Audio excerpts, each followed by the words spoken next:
Morning, boys and girls. Today I wanted to go over how to unroll a hay bale properly, but not just how to unroll it. What all can you expect? What all do you do? How do you make the unrolling process easier for you? And what should you do on a wet day versus a dry day?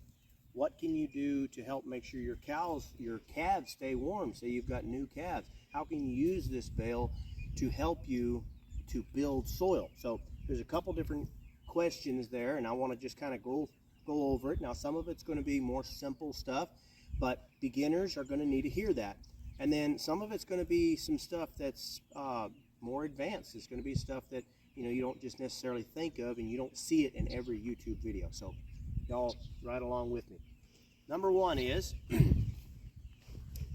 how to know, and this one's real important for unloading hay, whether you're unloading it, no matter what you're doing, but whether you're using one of these bale unrollers or you're using a truck bale unroller, one that's on the back of the bed like that, you need to know how to look at your net wire. Now, if you've got string, I don't know what to tell you, but if you've got net wire like this, just a quick note, one reason for having net wrap over string is because this net wrap will actually hold the bale tighter.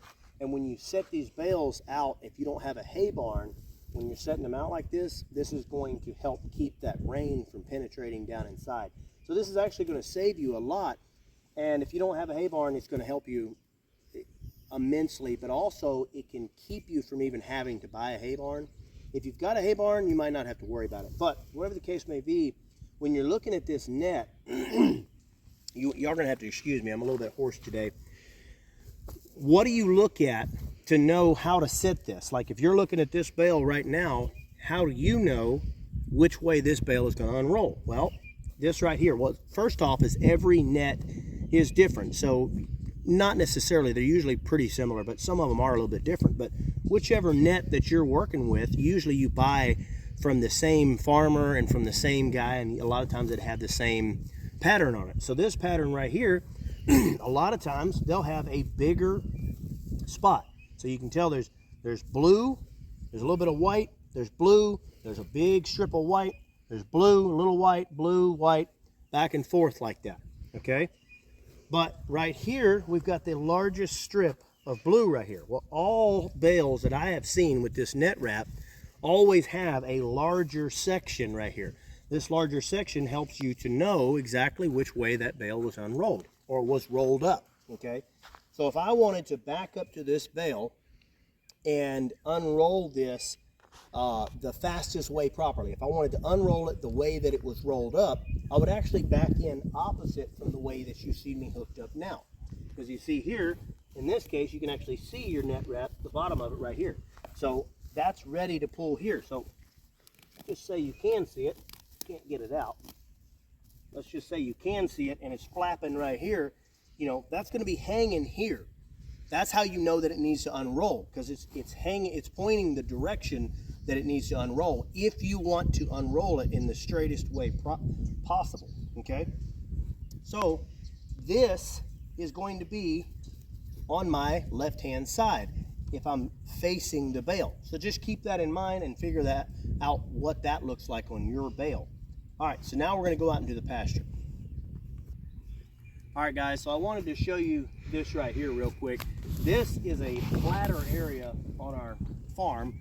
This is where you can tell I've put out a couple bales here. Now, at the time, I had a flat on my bale unroller, and I couldn't use it, so I just used my tractor, and I put a couple of hay bales out right here. That's the reason you're seeing this the way it is. But this flat spot, anywhere flat, is where I'm going to be looking. That's one of my things that I'm going to do if I want to unroll a bale.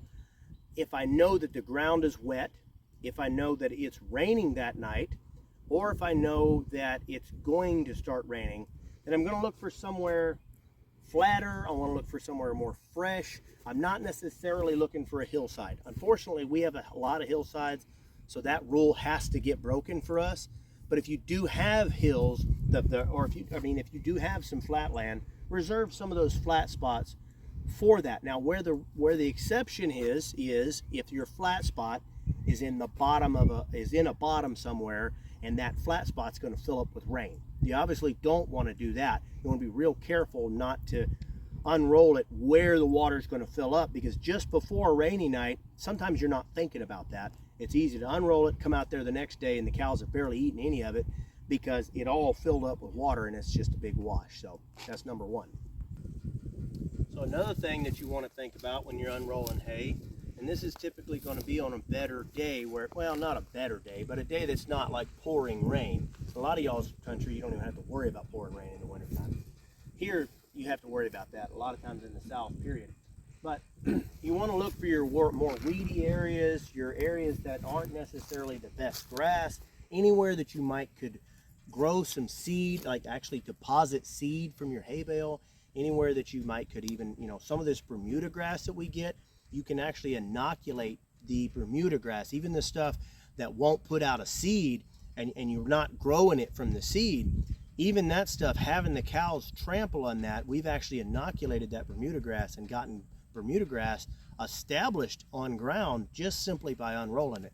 So anywhere you're trying to establish grass or build soil or knock down some weeds in a place that maybe you didn't brush hog, that's always a good thing. Now another thing is, if you look at this hillside, you can't tell quite, so this whole thing is fairly steep right here, but it's not too steep to brush hog. But you can't really tell it on camera, but as you get up this little slope up closer to the fence, it's not so much that it's too steep to brush hog as much as it is that you've got a steep spot, you got a fence over there, and you've got a whole row of trees right here. So you can hit it with a brush hog just fine, but you got to be real careful not to hit that fence. So a lot of times you just end up coming right across here straight, and you get a little strip that you're not necessarily hitting with your brush hog all the time, okay? So some places, I've got a hill over here that is too steep to brush hog. So if it's too steep to brush hog, or for whatever reason you haven't brush hogged it or anything like that, that's where unrolling a bale of hay can come in handy as well. This thing, if you'll show over here, this thing, we've knocked the wheels out just a little bit. Like we came out on our wheels. We came out a pretty decent amount, and that's to handle our hillsides. That way we can come around sideways. Now I always want to go downhill as much as I can, but a lot of times I can come sideways unrolling that bale of hay, and then that's just going to help. The cattle will just help trample that down. Like I said, I do have some hills over here where sheep are the only thing that can keep the weeds off of it, but going ahead and unrolling a bale every now and then and getting them cows to trample it really seems to help out a lot. So you're talking about unrolling it, so right now it will unroll backwards. Yes, so right now. So what's the benefits between unrolling correctly and unrolling backwards? Right, so that is a very good question. So the reason we've got this hooked up backwards is because, first off, you can unroll this forward or backwards. You can hook this up forward or backwards, meaning doesn't matter how I hook it up, I can take my four-wheeler and I can drive forward, or I can drive backwards. I can drive just fine backwards. One note, if you've got a two-wheel drive four-wheeler, you better go ahead and only go forward. Unroll, however you're going to unroll it in the forward direction, because when you're in reverse, you're driving over top of that hay. If you're on flat ground, you're probably fine, but some of these steeper inclines, you really want that four-wheel drive. But if you got four-wheel drive, it's not a problem. So where that's nice is sometimes if you want to back in between some trees, you want to back into a little ravine, not a ravine, but what I mean is like a little low spot, or if you want to back into some weeds that you don't want to drive through, sometimes that can be pretty handy for pinpointing certain spots by putting the bale in reverse the way we've got it set up here. Now, a lot of times I'll set the bale up to be unrolled forward, basically in reverse of the way it was rolled up, okay? I do that a lot of times because that's the fastest way to unroll a bale, okay? To unroll it exactly the way that it was rolled up, okay? But there are reasons to not do that, okay? If I want to conserve hay, because I want to make sure that the cows eat as much hay as possible, I'm actually going to unroll it in reverse, just like I've got it right here. So what I mean by that is I'm going to set it up in the reverse position. Does that make sense, Savannah? Am I explaining it to everybody right? Mm-hmm. I'm going to set it up in the backwards position to where I can drive forward and unroll it in reverse. And that makes it unroll slower. So if you'll watch it, and I'll show y'all here in just a minute, if you'll watch it, it'll be like slinging apart, and it spreads out. Instead of spreading out in a, 100, 200 yard area, depending on your windrow that was rolled up, it'll unroll. You'll go back and forth, and you'll be over, the stretch might end up being 700, 800, 1,000 yards, depending, it all depends on the windrow, obviously. So in girl terms, if you unroll it the right way, it's gonna be thick and fluffy. Yes, yes. And not gonna unroll as far. Right. But then if you do it backwards, might take you forever, and it's gonna be long, and it's gonna be like thin and wispy. Yeah, thin and wispy, spread out, but your cows aren't pooping and peeing on it as much, so they eat a lot more of it. The cattle are spread farther out.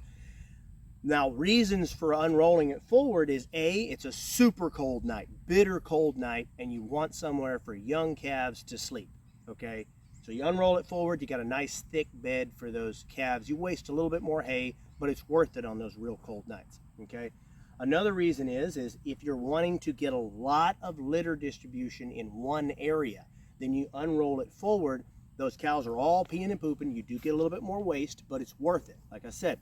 Okay, so unrolling it forward like that, those are kind of the reasons for that. But a lot of times throughout the winter months, I'll unroll this backwards as well to save on that. Now, the other reason for unrolling this backwards, I forgot to mention, is if you have a really wet day. If you're real wet, if you get those cows locked up in a tight spot, then they're going to be trampling that hay. They're going to be getting there.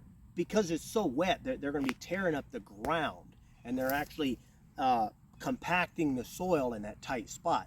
I've actually done videos in the past where I've unrolled hay, like over here, across the way over here, if you'll show over, Savannah, across the way over here. I've unrolled hay back and forth over there, and it was pouring down rain, and you could see I did one spot on the same day. I unrolled one bale of hay in forward while it was pouring down rain outside, okay? And it was like my sacrificial spot because I was doing it to show it to everybody. And then I did another spot where I went back and forth, doing it in reverse. And the following spring, you come back and you could see there was a bunch of weeds in that one spot where the bale was, because they had trampled that ground in. It had compacted that soil, and that soil gets compacted. Well, A, you're tearing up the root structure of your perennial grasses, but B, you're actually compacting that soil. Well, now your soil starts to put off, basically it indicates to the soil that now you need a weed that decompacts your soil, because that's typically what weeds will do, is it will either decompact soil or it will mine minerals. So a lot of times that's what you'll see. And if you ever have a bale that you set in one spot and the cows eat all there, and then the next spring you have weeds like crazy all in that spot, that's why. Is because your ground got completely compacted with soil, and you probably killed off some of your good perennial grasses as well. But the compaction of the soil is the big one, okay? So a lot of times I'm going to unroll it in reverse. Now, let's unroll a bale. Now I want to talk about how we like to get this off, this net wire, because this net wrap, because there's a really easy way to do this, and I don't see very many people doing it. Okay, and so yeah, let's do that real quick. Okay, so also guys, this box right here, I did a video a long time ago. I say it was a long time ago, several years ago. I did a video on everything that I carry on this box for repair on my four-wheeler. Okay. That hasn't changed much. It's changed a little, and we may do an update video, but that really hasn't changed much, guys. So I'm going to put a link for that old video, and y'all go back and check that out, because it's all kinds of tools like this axe right here. That's really helped me a lot. It's just it's a favorite to keep certain things around. There's some things you don't need and some things that you do need. So several things in there. So y'all go check that video out when this video is done. Now, I've got this little box that I keep with me. It's just an Altoid can, okay? I keep a razor knife, and I'll keep my extra blades in there, okay? That's mostly what it's for, is to keep your extra blades. Because you can keep a razor knife right here on your side. I don't like to use the knife for my daily carry knife because you end up getting it dull and then it's not what you need for the rest of the year. I don't even like to use a regular razor blade. This is the one that I like. And I'm going to put a link in the description for this right here. This is a serrated razor blade. This is the best thing I've ever used for cutting net wrap. I absolutely love it. Now, it may be a little dull here, so it may not be quite as good, but you can always change your blade, which I probably should have done for this video, but it just works so much better. The serrations catch really well. You don't have to worry about dulling your blade. You can put it on a little cheap razor knife just like that. Keep it in your four-wheeler. Keep it in any four-wheeler. Keep it in a truck, wherever. But those serrated razor blades, I would absolutely suggest you using that. But then if you were to just to unroll it.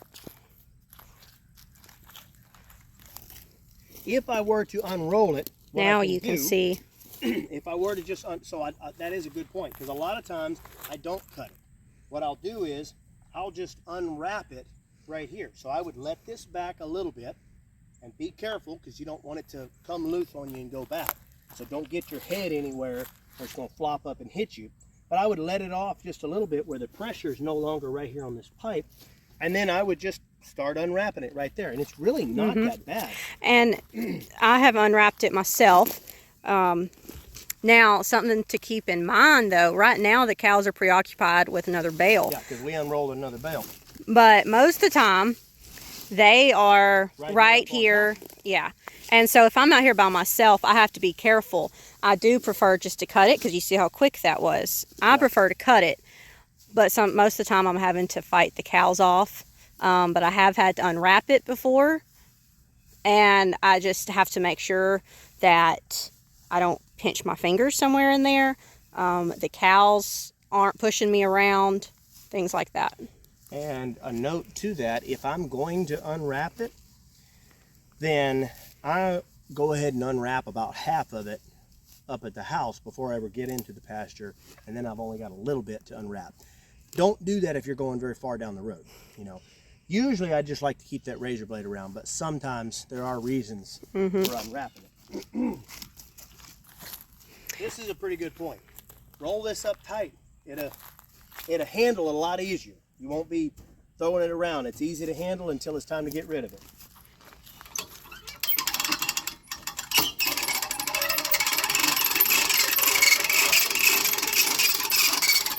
Now, this winch right here, this is not a problem, but you do need to hang on to this thing, because if this thing slips out of your hand, it can hurt you. You know, so this is a winch. You need to be careful with it when you get ready to unwrap it. Like I said, that's more for beginners than anybody else. Now, the other thing about this, I didn't get this quite in the center of this bale. It will still work when it's not in the center of this bale, okay? As you can tell, my voice is a little messed up. I haven't been feeling well, so when I got it there, I just did what it was, okay? Called it good. The point is that typically you want to be fairly close to the center. You do not have to be right down center. But if you get a little off, it still unrolls usually pretty decent. But if you get way off, then it's a problem. Now, there has been a few times when I've unrolled those big bales, get back a little bit, I've unrolled those really big bales where the bale of hay is so big, I think it was a 6x5, it was so big that it was kind of locked up in here and it wanted to scrape the road a little bit, driving down the road. I've actually gone below center, picked it up, and it's so big it was hitting this, so it wasn't like it wasn't flopping down to the low side. So it was actually holding. So I have used that technique, go below center a little bit, and then sometimes behind, lock it in. Once you get out to the field, then you have to reset it to get it right. I try not to have to use that. Personally, I don't like to deal with those big, because they just end up being really tall bales. But sometimes you do what you got to do. So here we go.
really tell how the windrow affects it. That typically doesn't happen. Most of this bale got unrolled right here at the beginning. It's just because that windrow was probably a really big windrow, and then you can tell it kind of feathered out. That'll happen whether you're going in forward or reverse. But you can tell. So if this was going in forward, I probably would have gotten all the way to about where it turns, and that would have been about it. After that, I don't think I would have, I definitely wouldn't have spread out this much. So I think that about covers it. Is there any other questions we've got, Savannah? Anything else that anybody's asked about on these things? Like what else are we looking at on this? Well, if anybody's watching that's never seen any of our videos about the hay bale unroller, We actually have a couple of good ones, and we will link it to it. So y'all we can will watch put those after that. in the description. Yep. So. Yep. All right. Yep. Well, I think that's it. Like and subscribe.